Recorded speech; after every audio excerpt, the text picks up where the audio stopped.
वरिष्ठ पत्रकार प्रशांत कोरटकर ने इंद्रजीत सामंत द्वारा लगाए गए धमकी के आरोपों पर अपनी प्रतिक्रिया दी। प्रशांत कोरटकर ने स्पष्ट किया कि उन्होंने इंद्रजीत सामंत को कोई धमकी नहीं दी है। उन्होंने कहा कि सुबह से मेरे पास कई फोन आ रहे हैं, लेकिन वह आवाज मेरी नहीं है। मैंने उन्हें फोन नहीं किया और ना ही मेरे पास उनका नंबर है। छत्रपति शिवाजी महाराज और संभाजी महाराज का उल्लेख करते हुए उन्होंने कहा कि वे हमारे आराध्य हैं और एक सामान्य व्यक्ति होने के नाते वे इतिहास के शोधकर्ताओं और इन महान व्यक्तियों पर टिप्पणी नहीं कर सकते।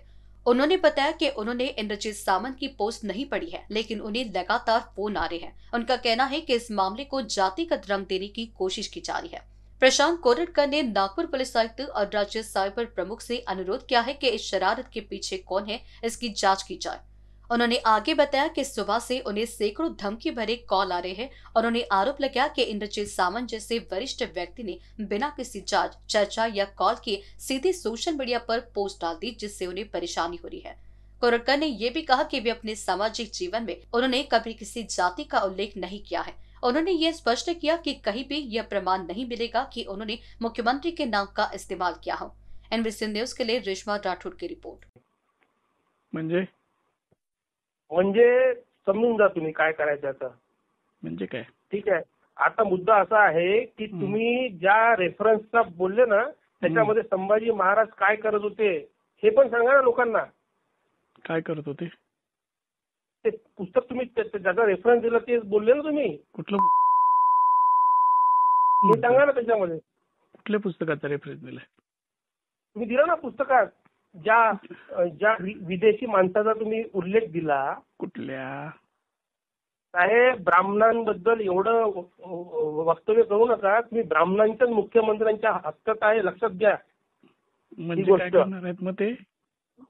नाही ब्राह्मणांच्या शासनामध्ये तुम्ही काम करताय, लक्षात ठेवा. हे कुणी आणि रामचंद्र मधलं अमात्य कोण होते, बाजीप्रभू कोण होते, महाराजांना कोणी वाचवलं हे लक्षात ठेवा तुम्ही. कुणी वाचवलं कोणी. सर्वात महत्त्वाचं आज सकाळीच मला अनेक लोकांचे फोन आले की इंद्रजीत सावंत नावाचे इतिहास संशोधक आहे आणि त्यांना मी म्हणजे प्रशांत कोरटकर यांनी मोबाईलवर धमकी दिलेली आहे. पहिली गोष्ट तर तो आवाज माझा नाही आहे. मी त्यांना कॉल केला नाही, त्यांचा नंबर माझ्याकडे नाही, मी त्यांच्या संपर्कात कधीच आयुष्यात आलो नाही. मी पत्रकार म्हणून गेल्या 25 वर्षापासून काम करतो आहे. माझ्याबद्दल लोकांना माहित आहे मी काय व्यक्ती आहे, कशा पद्धतीची पत्रकारिता केली. छत्रपती संभाजी महाराज, छत्रपती शिवाजी महाराज हे आपलं आराध्य आहे. त्याच्यामुळे माझ्यासारख्या छोट्या माणसांनी इतक्या मोठ्या विषयावर बोलण्याचा आणि इतिहास संशोधकाला फोन करण्याचा काही विषय नाही. त्यांनी याला जातीचा रंग दिलेला दिसतो आहे. एकूणच मी तर त्यांची पोस्ट वाचली नाही, ऑडिओ ऐकलेला नाहीये, परंतु ज्या पद्धतीचे सकाळपासून कॉल येत आहे त्याच्यावरून मी नागपूरचे पोलीस आयुक्त आणि राज्याचे सायबरचे प्रमुख यांना अर्ज करणार आहे सर की हे जे खोडसाळपणा जो कोणी केला आहे त्याचा पत्ता शोधावा पोलिसांनी आणि इंद्रजीत सावंत यांच्यासारख्या ज्येष्ठ व्यक्तींनी शहानिशा न करता, माझ्याशी चर्चा न करता, मला फोन न करता, हे जाणून न घेता डायरेक्ट पोस्ट केल्यामुळे मी त्यांचाही उल्लेख माझ्या अर्जामध्ये करणार आहे की सकाळपासून मला शेकडो धमकीचे फोन आले, शेकडो फोन आले आणि असं असताना कुठलीही शहानिशा न करता माझा आवाज तो नाही आहे याचा मी वारंवार डिनाय केलं, तरी सुद्धा अशा पद्धतीचं पोस्ट फिरवून सोशल मीडियावर बदनाम करण्याचा प्रयत्न हा चाललेला आहे आणि याची चौकशी झाली पाहिजे. एकतर मी कधी म्हणजे मी इतक्या याच्यामध्ये राहतो सामाजिक जीवनामध्ये, मी कधी जातीचा उल्लेख केला नाही. मी ब्राह्मण आहे की दुसऱ्या मराठा आहे की कुणबी आहे मी कधी लोकांना माहित नाही. दुसरी गोष्ट, मी जातीवर कधी कमेंटच केलेलं नाहीये. त्याच्यामुळे याला जातीचा रंग देणे आणि कोणी सांगितलं की मी मुख्यमंत्र्यांचं नाव वापरलं किंवा मुख्यमंत्र्यांचा उल्लेख केला असं कुठेही नाहीये.